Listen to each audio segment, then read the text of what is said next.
దుర్గాదేవి. భవబంధాలను బాపే బాలా త్రిపుర సుందరి, నిత్యానందము కూర్చే అన్నపూర్ణాదేవి.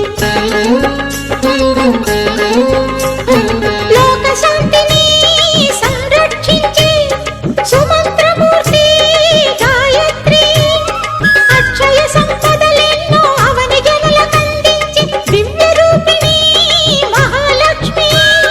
విద్యా కవన గానమొసగు వేదమయీ సరస్వతి, ఆయురారోగ్యాలు భోగభాగ్యములు ప్రసాదించు మహాదుర్గా. శత్రు వినాశిని శక్తి స్వరూపిణి